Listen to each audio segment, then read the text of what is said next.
নির্বাচনের মনোনয়ন জমা দেওয়া হয়েছে, যাচাই বাছাই চলতেছে। আমরা অনেকেই যে জাতীয়তাবাদী ফ্রন্টের কথা বলতেছিলাম, সেই ফ্রন্ট গঠিত হয়েছে আলহামদুলিল্লাহ। এই ফ্রন্ট তৈরির কাজটা সহজ ছিল না, আপনারা খেয়াল করেছেন। শেষ পর্যন্ত এনসিপির কিছু নারী নেতৃত্ব আখেরি ঝামেলা তৈরি করলো। এটা নিয়ে আর একটা এপিসোড করবো আমি। এটা জাতীয় ইস্যু নিয়ে আমরা কাজ করতেছি, আর হুদায় কিছু আজাইরা ইস্যু নিয়ে আমাদের পুরো প্রসেসটাকে বাগড়া দিয়ে নষ্ট করার চেষ্টা করেছে। ফ্যাসিবাদ বিরোধী কঠিন কষ্টকর রাজপথের সংগ্রামে যারা অংশগ্রহণ করেনি, তেমন চালাক চতুর মানুষদের আইনে উচ্চ পদে বসাইলে কি পরিণতি হয় সেটা এনসিপি হারে হারে টের পেতেছে। আমাদের কথা তো আগে শুনে নাই। এখন অনেকে কইবেন উচ্চ শিক্ষিত লোকেরা না আসলে রাজনীতি কেমনে পাল্টাইবে। হ্যাঁ ভাইজান, এটা একটা ট্র্যাপ। রাজনীতি কর্পোরেট জব না, রাজনীতি ইউনিভার্সিটির মাস্টারি না, রাজনীতি ডাক্তারি করে না, ইঞ্জিনিয়ার করে না, ইউনিভার্সিটির ফ্যাকাল্টি না, উচ্চশিক্ষা রাজনীতির বিকল্প না।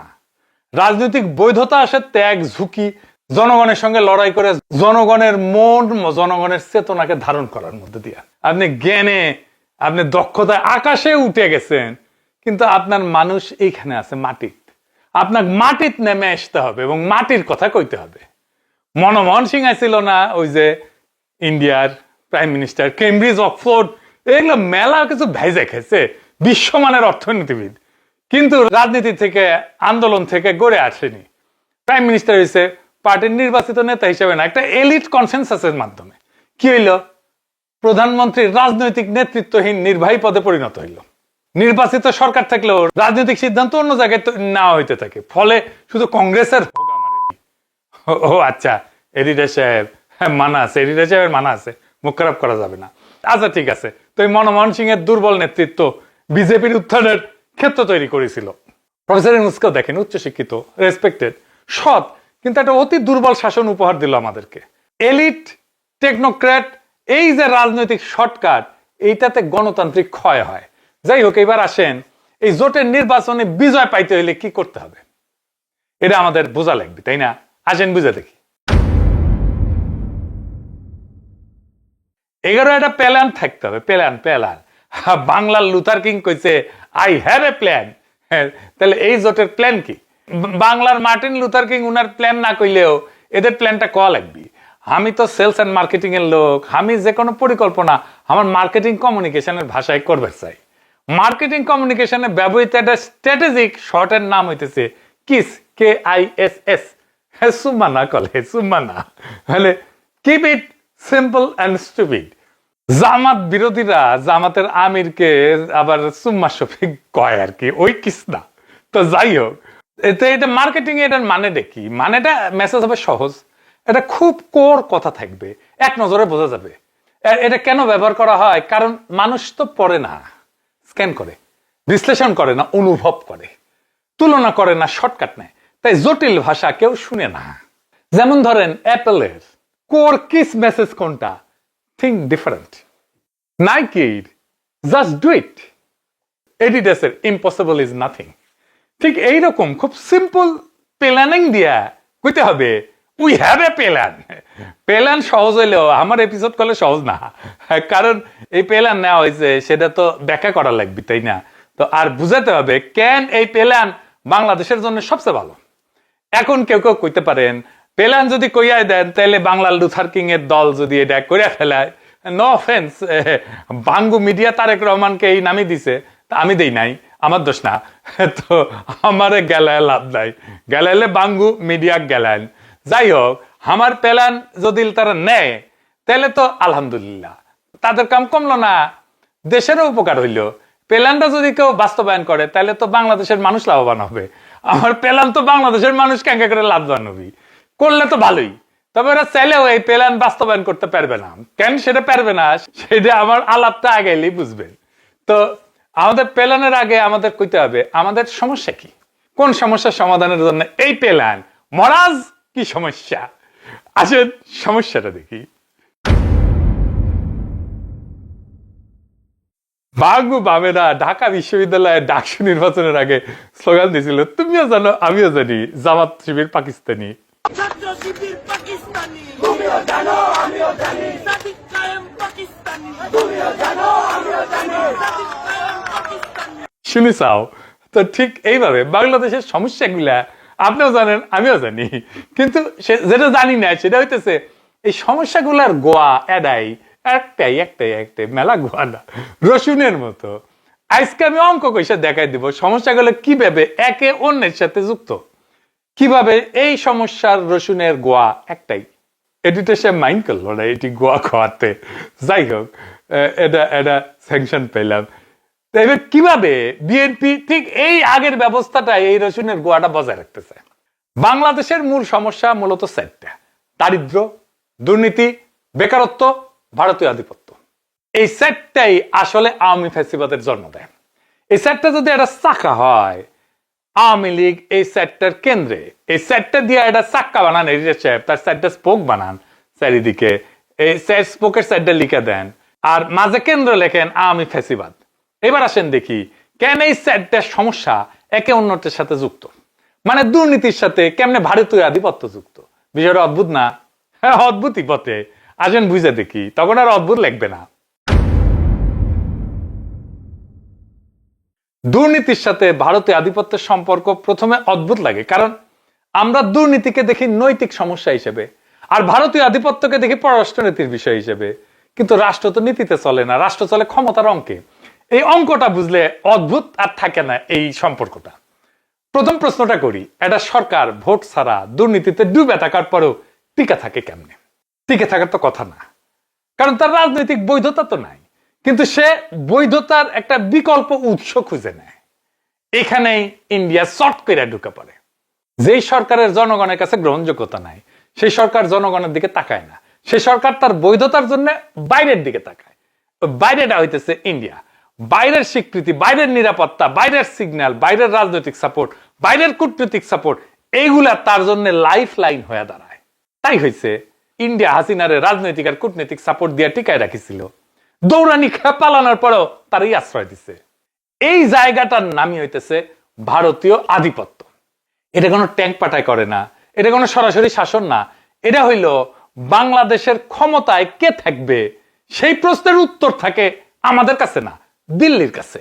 সেই লোক, সেই দল, সেই নেতা দিল্লির কাছে গ্রহণযোগ্য কিনা, এই হিসাব। তো ইন্ডিয়া তো এমনি এমনি সাপোর্ট দেয় না। সাপোর্ট দেয় কি নিয়ে? তার বিনিময় তো কিছু নেয়, ব্যবসা নেয়। সাপোর্ট দেয় মিলিটারির নির্বীর্য কইরা সাপোর্ট নেয়, সাপোর্ট দেয় ইন্ডিয়ানদের চাকরি নিয়ে সাপোর্ট দেয়, সাপোর্ট দেয় নদী শুকায় মাইরা সীমান্তে হত্যা কইরাও বিনা চ্যালেঞ্জে আন্তর্জাতিক ভাবে থাকার বিনিময়ে এই সাপোর্টটা দেয়। সাপোর্ট নেয় বাংলাদেশের মধ্যে দিয়া বিনা পয়সায় ট্রানজিট নিয়ে, সাপোর্ট নেয় বন্দর ইউজ কইরা 7 সিস্টারে মালামাল পাঠায় বিনা পয়সায় প্রায়, সাপোর্ট নেয় চিকেন নেককে সুরক্ষিত রেখা, সাপোর্ট নেয় কোনোভাবে বাংলাদেশের সাথে চীনের দ্বিপাক্ষিক সম্পর্ক যেন তৈরি না হয়, এটার গ্যারান্টি দিয়া। এখন প্রশ্ন আসে, এটার সাথে দুর্নীতির সম্পর্ক কোথায়? এইখানে হইতেছে আসল কানেকশন। আসেন সেই জায়গাটা দেখি। যেই সরকার বাইরের শক্তির উপরে টিকে থাকে তার জনগণের কাছে তো জবাবদিহি করার দরকার পড়ে না। ভোটের ভয় নাই, জনমতের ভয় নাই। কিন্তু বাইরের দুনিয়া তো তারে ইন্ডিয়া দিয়ে ম্যানেজ করলো, কিন্তু ভিতরের সমাজ সেটারে কিভাবে ম্যানেজ করবে? সেই ভিতরের জনগোষ্ঠীকে ম্যানেজ করে রাখতে রাষ্ট্রের সম্পদ ব্যবহার করে। কেমনে? তো এই কথা শুনলে যে রাষ্ট্রের সম্পদ ব্যবহার করতেছে, এটা শুনলে মনে হয়, অনেকে মনে করে যে মন্ত্রী টাকা চুরি করে, নেতা ঘুষ খায়। তা তো করেই, কিন্তু এইটা উপরের স্তর। এর আসল খেলা অনেক নিচে। রাষ্ট্রের সম্পদ এইখানে জনগণের সম্পদ হিসেবে ব্যবহৃত হয় না, ব্যবহৃত হয় ক্ষমতা এটা কিভাবে টিকে থাকবে সেইটার একটা অস্ত্র হিসেবে। প্রথমে দেখেন রাষ্ট্রীয় সম্পদের নিয়ন্ত্রণ কার হাতে যায়? যখন সরকারের রাজনৈতিক বৈধতা দুর্বল, সে তখন জনগণের উপরে তো ভর করতে পারে না, সে তখন রাষ্ট্রের 3টা গুরুত্বপূর্ণ জায়গা নিজেদের দখলে আনে। কোন কোন জায়গা? ব্যাংক আর আর্থিক প্রতিষ্ঠান, লাইসেন্স, টেন্ডার, তারপরে রেগুলেটরি ক্ষমতা, 3 নাম্বার হইতেছে আইন প্রয়োগ এবং ছাড় দেওয়ার ক্ষমতা। এগুলো হলো রাষ্ট্রের সবচেয়ে শক্তিশালী সম্পদ। এইটার জন্যই ক্ষমতায় যাওয়ার জন্য সবাই দেওয়ানা। এই জিনিস দিয়ে টাকা তৈরি হয় না, কিন্তু এটা দিয়ে ক্ষমতা তৈরি হয়। দ্বিতীয় ধাপে এই সম্পদ দিয়া সে আনুগত্য কেনে। ফলে কি হয়? ব্যাংক লোন যায় রাজনৈতিক ঘনিষ্ঠ গ্রুপে। আপনি তো জানেন কেমনে ব্যাংকের লোন গেছে, কারা পাইছে। খেলাপি হইলেও মামলা হয় না। দেশে খেলাপি ঋণ কেন এত বেশি? সবগুলো ব্যাংক প্রায় ধ্বংস হওয়ার পর্যায়ে আছে। টেন্ডার যায় নিজের লোকের কাছে, কর্মকূপ পায়, স্ট্র্যাটেজিক ব্যবসা। এস আলমের 3000 কোটি টাকার বেশি কর্মকূপ করেছিল 1 বছরে হাসিনা। দেখেন, শুধু তাই না, 2320 কোটি টাকার ব্যাংকের সুদ এটা ময়কুব করে দেয়, বাংলাদেশ ব্যাংকে দিয়ে চাপ দেওয়া হয়। দেখেন তো এইখানে শুধু রাষ্ট্রের টাকা চুরি হয় না, শুধু রাষ্ট্রের ভবিষ্যতের সম্পদ বন্ধক রাখা হয়। ব্যাংক বাজাইতে মূলধন দেয় না, এটি কি? আপনার আমার ট্যাক্সের টাকা যেটা ভবিষ্যতে আসবে সেটা দিয়ে দেয় সরকার। আপনার আমার ভবিষ্যতের টাকা দিয়া এই লুটপাটের ফলে দুর্বল ব্যাংকগুলোকে বাঁচায়। মানে আপনার আমার টাকা চলে গেল, এটাই ক্ষমতা টেকায় রাখার বিনিময়। তৃতীয় ধাপে কি হয়? প্রশাসন, আইন ব্যবস্থাকে ঢাল বানানো হয়। রাষ্ট্রের সম্পদ মানে শুধু টাকা না, রাষ্ট্রের সবচেয়ে বড় সম্পদ হইল আইন আর প্রশাসন। যে সরকারি টিকে থাকতে চায় সে নিজের লোক বানায়, তার একটা অনুগত আমলাতন্ত্র বানায়, ব্যুরোক্রেসি বানায়। এই ব্যুরোক্রেসি আপাদ মস্তক করা বাংলাদেশের। আপনি 100-এ একটা অনেস্ট অফিসার খুঁজে পাবেন কিনা জানি না। সবার প্রচুর সম্পদ, বিদেশে সেটেল করে। এতই সোজা বিদেশে সেটেল করা, এত টাকা বেতন পায়। ওরা যেই টাকা বেতন পায় মাসে, ওই টাকা 7 দিনে খরচা হয়ে যাবে। 7 দিনে যে কোনো মিডল ক্লাস ফ্যামিলি 7 দিনে খরচা হয়ে যাবে ইউরোপে আসলে। আর ও যেই টাকা রিটায়ারমেন্টের বেনিফিট পায়, ওই টাকা দিয়ে সে 1 বছরও চলতে পারবে না। তাহলে বিদেশে বাড়ি হয় কেমনে ওদের? এরা দুর্নীতির অবাধ লাইসেন্স পায়, বিনিময়ে সে প্রশাসনকে দলের কাজে লাগায়, ভোট কারচুপিতে লাগায়, দমন পীড়নে লাগায়। এই যে নৈশ ভোট, ফাঁকা মাঠে ভোট, এটা কারা করিছে? এই প্রশাসন। এখনো প্রফেসর ইউনূসের সরকার যে প্রশাসনের উপর ভর করে আছে, এই প্রশাসনই করিছে। এরা এখন লাইন লাগাচ্ছে তারেক রহমানের পিছে। এই যে দেখেন, তারেক রহমান আসছে, বাংলাদেশ কাঁপিচ্ছে, উঠে গেছে 2 আমলা। এর ছবি আরো আছে। এই যে মিনারা নাজমিন স্বরাষ্ট্র মন্ত্রণালয়ে, এটিতে সে আবার দেখে দেন না তার ফেরেন লিস্টে ওয়াগারে পদ বালক, দেখি যাও, কানেকশন গুলো দেখি যাও। নুরুল করিম ভুইয়া উপসচিব, স্থানীয় সরকার মন্ত্রণালয়, দেখেছেন কেমন গুলো এগুলা অ্যালাইন হয়ে যায়, বরাবর হয়ে যায় পলিটিক্যাল পার্টির সাথে। চতুর্থ ধাপে কি হয়? গরিব জনগোষ্ঠীকে এটিকে পরনির্ভর করে রাখে। এইটা সবচেয়ে ভয়ঙ্কর জায়গা। যখন চাকরি নাই, আয় অনিশ্চিত, তখন মানুষ নাগরিক থাকে না, মানুষ হয়ে যায় নির্ভরশীল। রাষ্ট্র তখন ত্রাণ দেয়, ভাতা দেয়, বিশেষ অনুদান দেয়। এইগুলো কিন্তু কল্যাণ রাষ্ট্রকে বলে ভুল করেন না, এইগুলো হইতেছে ভোট ম্যানেজমেন্ট টুল। বিএনপি দেখেন না, ফ্যামিলি কার্ড দিতেছে বলে প্রতিশ্রুতি দিতেছে, মাসে মাসে টাকা দিবে নাকি পরিবারকে। যারা স্বাবলম্বী না, তাদের জন্য একটি কার্ড দিবেন। এই কার্ডের নাম হচ্ছে ফ্যামিলি কার্ড। এই ফ্যামিলি কার্ড প্রত্যেকটা মহিলার হাতে হাতে থাকবে। এই ফ্যামিলি কার্ড দিয়ে 2000 থেকে 2500 টাকা আপনারা প্রতি মাসে আনতে পারবেন সরকারিভাবে। আমরা সেই জন্য মায়েদের হাতে এটা দিতে চাই। মা এই অর্থটা দিয়ে তার সন্তানদের স্বাস্থ্য যেরকম খেয়াল রাখতে পারবে, একই সাথে সে তার লেখাপড়া, বাচ্চাদের লেখাপড়ার দিকে মনোযোগ দিবে। আপনাদের জন্য ফ্যামিলি কার্ড করা হয়েছে। ফ্যামিলি কার্ড এটা নির্বাচনের পরে প্রত্যেকটি পরিবারকে একটা করে ফ্যামিলি কার্ড দেওয়া হবে। বৈষম্যহীন বাংলাদেশ বিনির্মাণ করার জন্য আমরা নিয়ে আসছি ফ্যামিলি কার্ড। মিনিস্টার ওয়াইফও যদি মনে করে যে আমি সেটা ইউজ করতে চাই, ইউজ করতে পারবো। বিএনপি প্রত্যেকটা পরিবারে একটা করে ফ্যামিলি কার্ড দিবে এবং এই ফ্যামিলি কার্ডটা থাকবে মায়ের নামে। ওই পরিবারের মায়ের নামে ফ্যামিলি কার্ডটা থাকবে।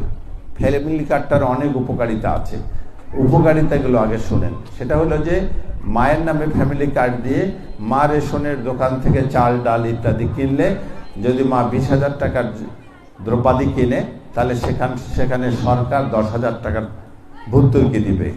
বাড়ি বাড়ি ফ্যামিলি কার্ড হবে, মানে একটা কার্ড হবে মহিলাদের নামে। তারা যতদিন বাঁচবে 6 থেকে 8,000 করে টাকা, এটা যতদিন আপনি বাঁচবেন ততদিন। আপনারা কি সবাই বলতে পারবেন যে ফ্যামিলি কার্ডটা কি হবে? আপনার কার্ড ছিল, এমপি ছিল, মন্ত্রী ছিল, চেয়ারম্যান ছিল, মেম্বার ছিল, এই ধরনের উদ্যোগ কেউ নেছে?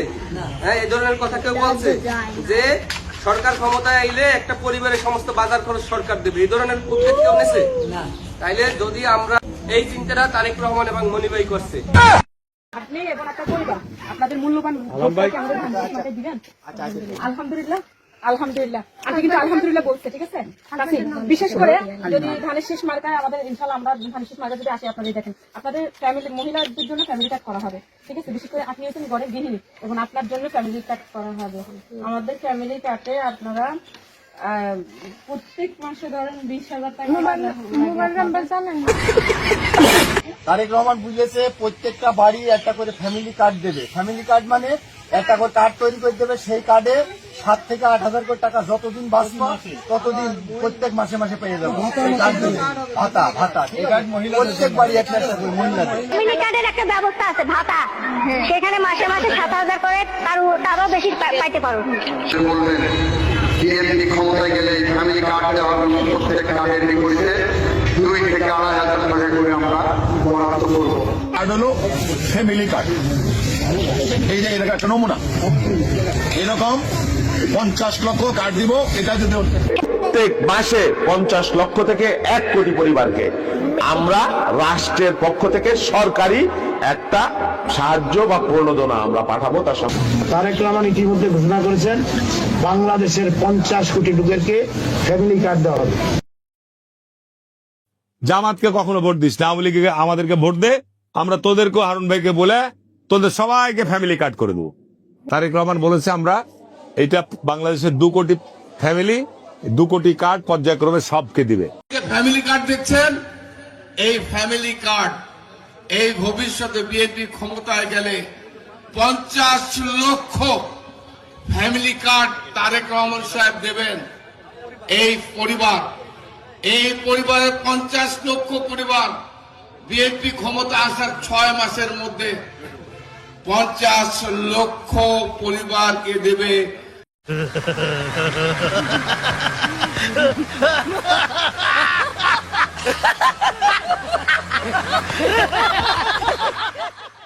টাকা আসবে কোত্থেকে?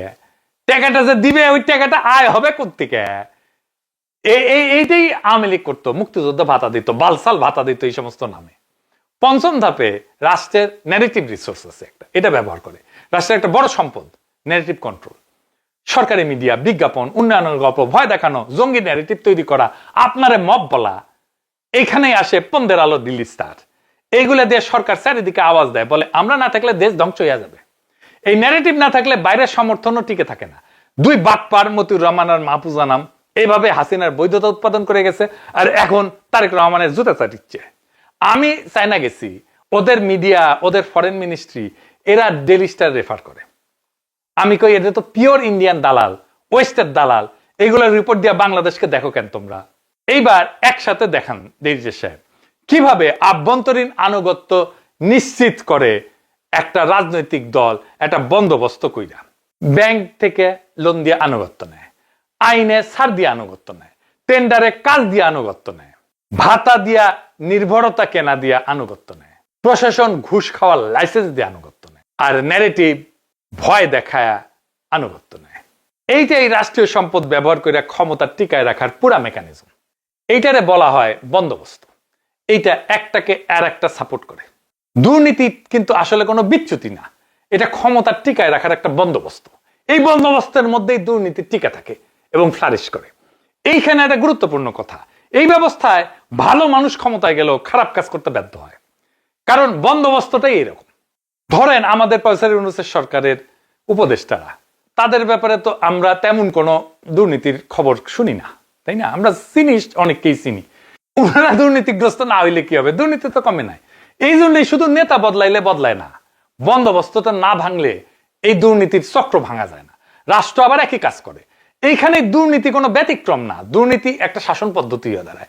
দুর্নীতি দিয়ে নিজের লোক পোষে, বিরোধী দল কেনে, প্রশাসন নিয়ন্ত্রণ করে, ব্যবসায়ীদের লাইন ঠিক রাখে, আর এই কাজটা করতে সবচেয়ে কাজে লাগে কারা?